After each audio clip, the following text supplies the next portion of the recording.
Hello out there, dividend growth stock investors and enthusiasts. It is Colby, the DGI Crab. And I've had a couple of different emails come through over the past few weeks of some folks wanting to know a little bit more about where the 40 bubble stocks are at. And if there are any stocks in that group of 40 that I might be considering either adding to the group of 60 that the channel focuses on, or at the very least, just branching out a little bit and maybe making an investment in one of the 40. In case you are new, this channel does focus on 60 high-quality dividend growth stocks that I selected from a group of stocks that were about 250-ish. Really had a hard time narrowing it down to 60, and this group of 40 are the ones that were the most on the bubble, so to speak. They came close, but not quite to making that final group of 60.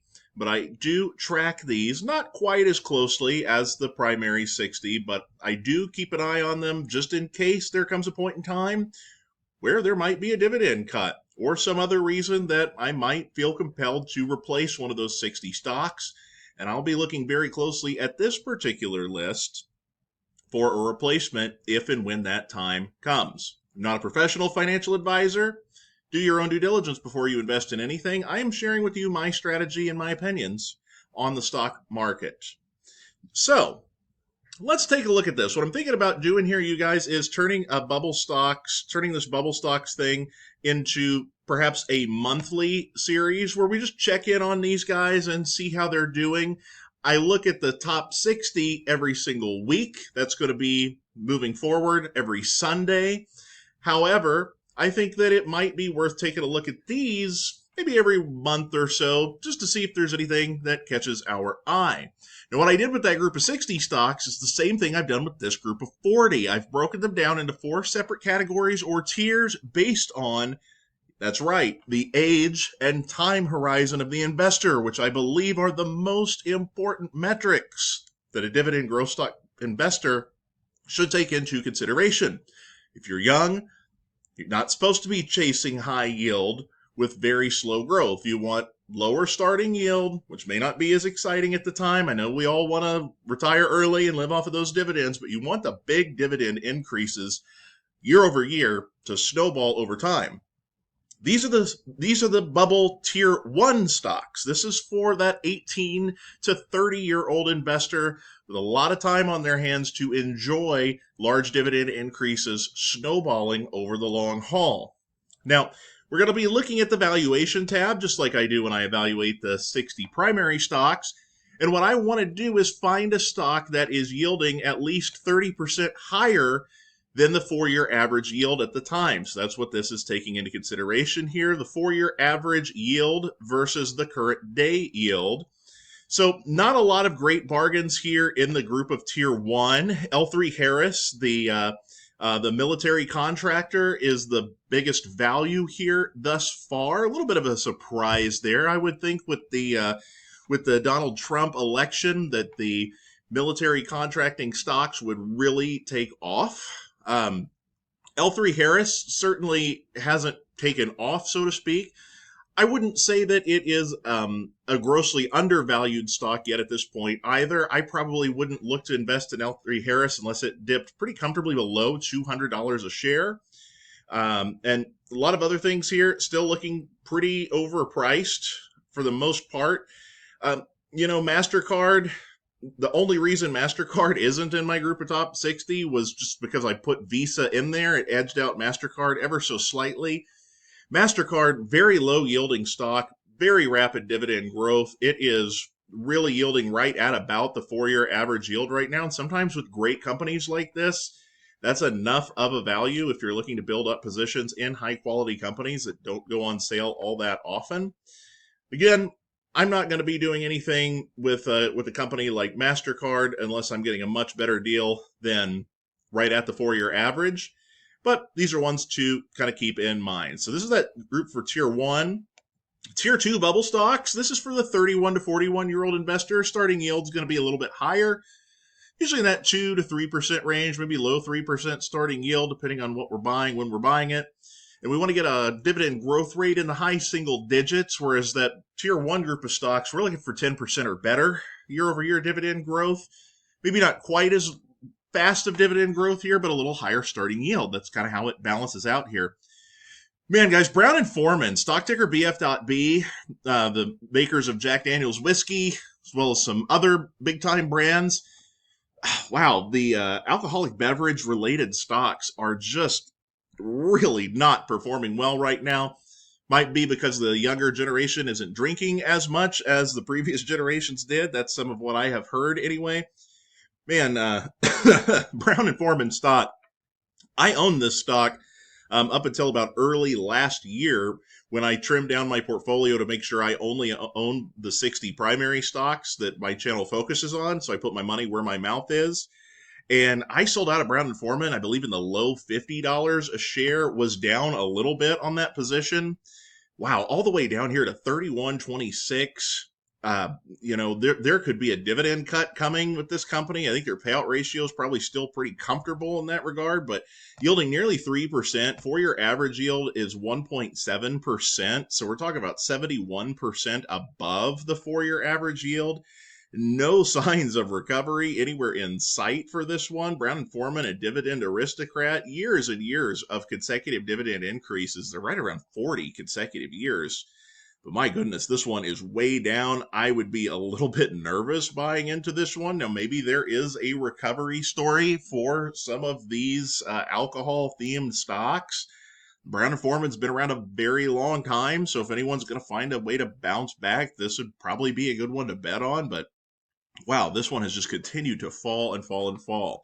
Comcast, also kind of an interesting one here. Comcast Corporation definitely looks to be trading on sale right now. Comfortable payout ratio, respectable history of year-over-year dividend increases.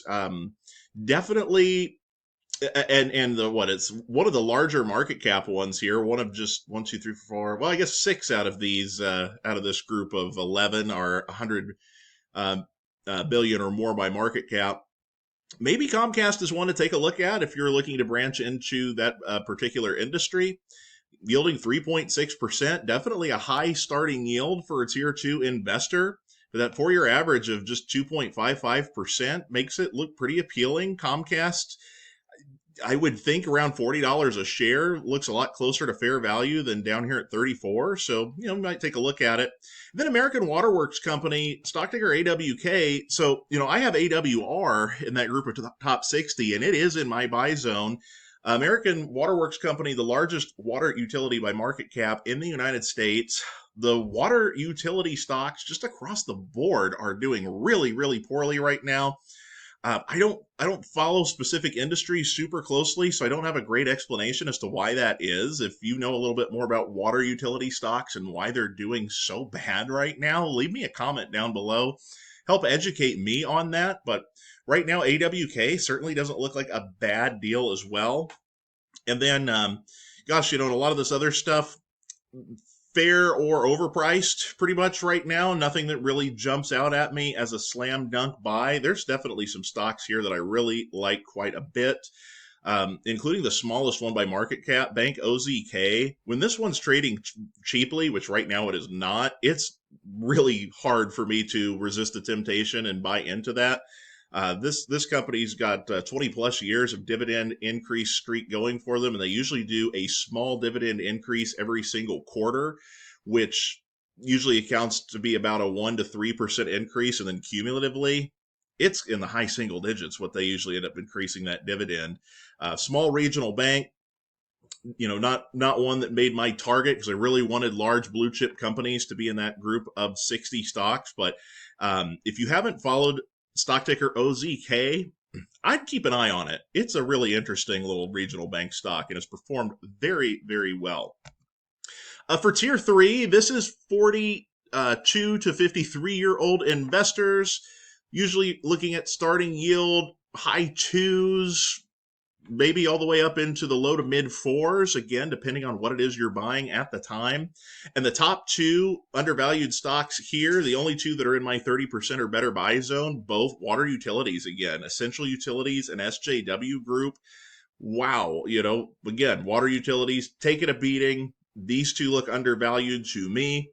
Both have excellent histories of increasing the dividends year over year. SJW is a dividend king. WTRG is doesn't have king status yet, but they have multiple decades of consecutive year over year dividend increases, both yielding comfortably above 3%. WTRG all the way up to 3.68%. They're not exciting stocks to have, but utilities are pretty steady Eddie players when it comes to stable increasing dividends. So certainly something to keep an eye on, so to speak. UGI, the last time I covered the bubble stocks a couple of months back, this was the one on top of the pile in terms of undervalued. They were down at the $25 a share range or maybe less. They've recovered here pretty nicely, gotten back into that fair value range. Prologis, this is the largest REIT or real estate investment trust by market cap on the stock market right now. A lot of people love Prologis. I'm certainly in that group as well. Maybe one to sort of keep an eye on if it gets a little bit cheaper. If you're looking to add some REITs, especially in your Roth IRA, you could do far worse than Prologis. Not the highest yielding REIT, but certainly one that would seem to be a candidate to do dividend increases pretty consistently year over year. And then finally, we're going to take a look at tier 4. It's the smallest group in my group of 60 that made the final cut. It's the largest group amongst the bubble stocks. This is where I've got a lot of my other favorite REITs. And just some good high-yielding players here. We've got a REIT here on top, Alexandria Real Estate Equities. This is a REIT that is pretty heavy in the medical office and medical facilities type of space. They are really trading way down right now, yielding about 5.5%, the 4-year average of 3.5%. Keep in mind what their niche is in real estate, and certainly do your own due diligence researching that. But wow, I mean, it certainly looks like one that is a pretty solid deal, getting a couple of percentage points higher than you typically would. Pfizer, man, if stocks like J&J are taking a bit of a pounding over concerns over what Robert Kennedy Jr. might be doing in the Trump administration, Pfizer's really taken a beating. The payout ratio's gotten really high for Pfizer. They haven't cut their dividend in 30 plus years. I don't know if they're going to be able to last much longer without one, yielding 6.66%. It's always a higher yielding stock, the 4-year average at 4.4%. But man, this is going to be an interesting one, guys, to keep your eye on. If you're bullish on Pfizer, I'd be interested to know why. Obviously, a huge company, $146 billion by market cap. They've been through tough times before. Maybe they'll get through this again, but wow, I just don't know. Stock ticker BEN, Franklin Resources, interesting one in the finance space. Share price has fallen all the way down to $20 a share. They've got 40 plus years of dividend increase streak going for them.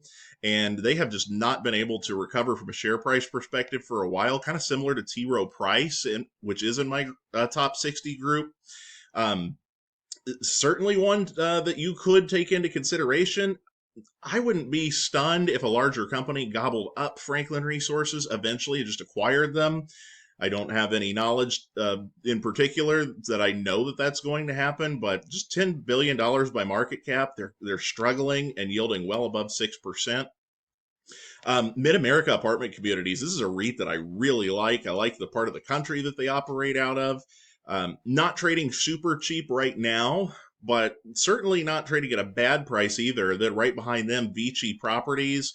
A lot of YouTubers love Vici Properties. They own a bunch of casinos in the Las Vegas Strip. I think that they've got a great business model as far as that goes. I think Vegas is going to do just fine, regardless of what's going on in the country.